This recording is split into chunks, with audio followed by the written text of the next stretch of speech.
पलवल के दिघौट में 6 दिन पहले एक शख्स का अपहरण हुआ था, जिसको लेकर अब उसके परिजनों ने पुलिस को शिकायत दी है, जिसमें कहा गया है कि उनके बेटे का अपहरण किसी और ने नहीं बल्कि उसकी पत्नी, साले और ससुर ने किया है। जिसके बाद पुलिस ने सभी आरोपियों से पूछताछ शुरू कर दी है। वहीं अपहरण के 6 दिन बाद भी अभी तक पुलिस के हाथ खाली हैं, जिसके चलते परिजनों में रोष है। सर मेरे पिताजी टीन के अंदर लेट रहे थे, तो मेरे पापा को बाहर से आवाज़ लगाई सुंदर। तो मेरे पिताजी बाहर गए, मैं तो लेट रहा था, तो पापा बाहर गए तो उन्होंने वो बात कर रहे थे। तो बाहर नीम के पेड़ के पास थोड़ी सी दूर, मतलब लगभग 50 मीटर, तो उनकी लड़ाई मतलब कि गाली गलौज होने लगी।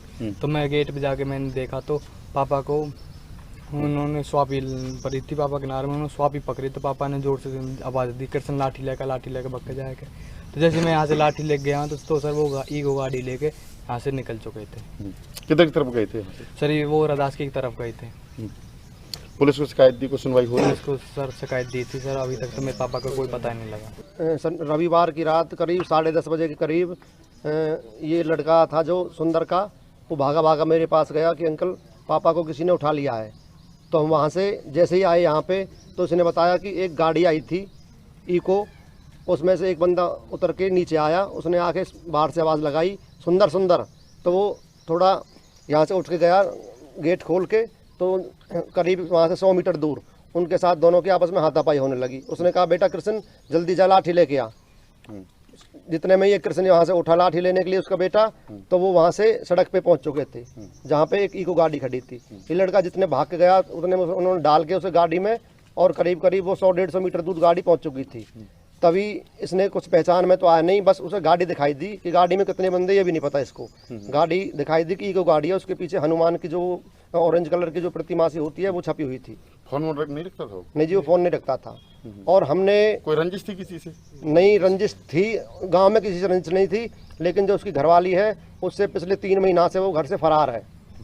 घर से फरार होने के बावजूद उसने एक बंदे पर, उसकी किसी के साथ गलत संबंध थे, उस पर 376 का मुकदमा महिला थाने में। किस दिन गायब हुआ था यहाँ से? और ये रविवार 10:30 बजे के करीब गायब हुआ था रात को। हमने तुरंत जाके यहाँ से चौकी में जाके इन्फॉर्म किया इंचार्ज साहब को, वो आए हमारे साथ में, हमने उसे ढूंढा भी। करीब 1 घंटे बाद वहाँ से पुलिस आई। उसके बाद में जैसे ही हमने जिन पे हम पे शक था, जिन पे उनके नाम से हमने तुरंत, जो है हमारे चाचा जी, उन्होंने उन पे FIR जो भी है। कहाँ एसपी से मिले, कब तक प्रयास? सर हम 2-3 दिन तो पुलिस ने हमें ऐसे ही गुमराह करके रखा कि हाँ हम 2 दिन करीब 2 दिन तो क्यों ना करा बीच में? 2 दिन पुलिस ने करा कि हम कोशिश कर रहे हैं, हम मुजरिम को जल्दी पकड़ेंगे। लेकिन जो महिला जनों का जिनका नाम दिया था हमने, उनको कोई पकड़ उनकी नहीं हुई। फिर हम जाके एसपी साहब से मिले। एसपी साहब ने हमसे कहा कि कोई नहीं, आप शाम तक वेट करो, शाम तक हम इसको सॉल्यूशन करा देंगे। शाम होने के बाद दूसरे दिन हो गया। अब क्या कह रही है पुलिस?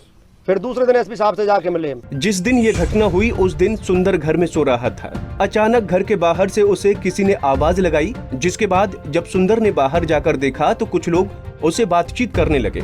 अचानक उन लोगों से सुंदर का झगड़ा शुरू हो गया, जिसके बाद सुंदर ने अपने बेटे को लाठी लाने को कहा।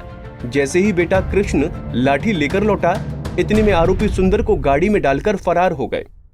26/7 को सुंदर नाम का लड़के का किडनैप हुआ है, जिसमें उन्होंने उसके घरवाली सोनम बंचारी व उसके ससुर तोताराम व साले पप्पू का नाम लिखाया है, जिनसे जांच चल रही है। अभी कोई पता लगता है जैसे? अभी कोई पता नहीं चला है, जिसकी जांच CIA होटल भी कर रही है, और एसपी साहब के दिशा निर्देशानुसार जगह जगह पर रेड भी की जा रही है। सुंदर के परिजनों की माने तो उसकी पत्नी सोनम पिछले 3 महीने से फरार है और उसका किसी अन्य व्यक्ति के साथ संबंध थे, जिसके चलते एक केस भी दायर किया गया था। और यही वजह है कि परिजनों को शक है कि सोनम और उसके घर वालों ने ही सुंदर का अपहरण करवाया है। बहरहाल अब इस मामले को होडल CIA को सौंप दिया गया है। पलवल से दिनेश कुमार, पंजाब केसरी TV।